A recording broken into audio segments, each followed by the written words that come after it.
ସୁଭଦ୍ରା ଯୋଜନାରେ ତୃତୀୟ ପର୍ଯ୍ୟାୟ ଟଙ୍କା ମିଳି ସାରିବା ପରେ ଚତୁର୍ଥ ପର୍ଯ୍ୟାୟ ଟଙ୍କା କେବେ ମିଳିବ ଏ ନେଇ ବହୁତ ସାରା ହିତାଧିକାରୀ ଦ୍ୱନ୍ଦ୍ୱରେ ଥିବା ସମୟରେ ବର୍ତ୍ତମାନ ସମୟରେ ରାଜ୍ୟ ସରକାରଙ୍କ ତରଫରୁ ଏକ ବଡ଼ ଘୋଷଣା କରାଯାଇଛି ସୁଭଦ୍ରା ଯୋଜନାକୁ ନେଇ। ତ ସୁଭଦ୍ରା ଯୋଜନାର ଚତୁର୍ଥ ପର୍ଯ୍ୟାୟ ଟଙ୍କା ମିଳିବାକୁ ଯାଉଛି। ତ ଚତୁର୍ଥ ପର୍ଯ୍ୟାୟ ଟଙ୍କା କେବେ ମିଳିବ ଏ ନେଇ ଏକ ନୂଆ ଅପଡେଟ୍ ଦିଆଯାଇଛି। ତ କ'ଣ ରହିଛି ଅପଡେଟ୍ଟି ଚାଲନ୍ତୁ ଭିଡ଼ିଓରେ ହିଁ ଜାଣିବା। ତା ପୂର୍ବରୁ ଭିଡ଼ିଓ ଗୋଟେ ଲାଇକ୍ କରନ୍ତୁ।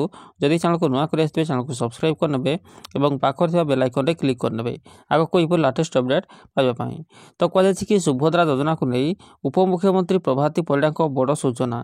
ଚଳିତ ବର୍ଷ ମାର୍ଚ୍ଚ 30 ସୁଦ୍ଧା ସୁଭଦ୍ରା ଆବେଦନ କଲେ ବି ଆବେଦନକାରୀ ମହିଳାଙ୍କୁ 2024ରେ ବାକି ଥିବା 2ଟି କିସ୍ତି ମିଳିବ ବୋଲି କହିଛନ୍ତି। ତ ଗାଁର ଶେଷ ଯୋଗ୍ୟ ହିତାଧିକାରୀ ଆବେଦନ ନ କଲା ଯାଏଁ ଚାଲିବ ପଞ୍ଜୀକରଣ। ପ୍ରଥମ କିସ୍ତି ମିଳିବାର ଶେଷ ତାରିଖ ମାର୍ଚ୍ଚ 8 ଥିଲା, କିନ୍ତୁ ମାର୍ଚ୍ଚ 30 ପରେ ଆବେଦନ କଲେ ବି ମିଳିବ ପ୍ରଥମ କିସ୍ତି ଟଙ୍କା। ତ ଏଥିପାଇଁ ବ୍ୟାଙ୍କଗୁଡ଼ିକ ସହିତ ବୈଠକ ସରିଲାଣି। ଏବେ ଅଙ୍ଗନବାଡ଼ି ଦିଦିମାନେ ଘର ଘର ବୁଲୁଛନ୍ତି। ତେଣୁ ଯାହାର 5 ଏକର ଜମି ଅଛି ବା ନାହିଁ, ଏହି ଦ୍ୱନ୍ଦ୍ୱ ପାଇଁ ଡିସେମ୍ବର 30 ଯାଏଁ ସମୟ ଦିଆଯାଇଥିବା ବେଳେ ବର୍ତ୍ତମାନ ଏହି ସମୟ ଅବଧିକୁ ଜାନୁଆରୀ 15 ଯାଏଁ ବୃଦ୍ଧି କରାଯାଇଛି। ତେଣୁ ଜାନୁଆରୀ 15 ପରେ ମିଳିବ ପ୍ରଥମ କିସ୍ତିର ଚତୁର୍ଥ ପର୍ଯ୍ୟାୟ ଟଙ୍କା ଆସିବ ବୋଲି ଉପମୁଖ୍ୟମନ୍ତ୍ରୀ ପ୍ରଭାତୀ ପରିଡ଼ା କହିଛନ୍ତି।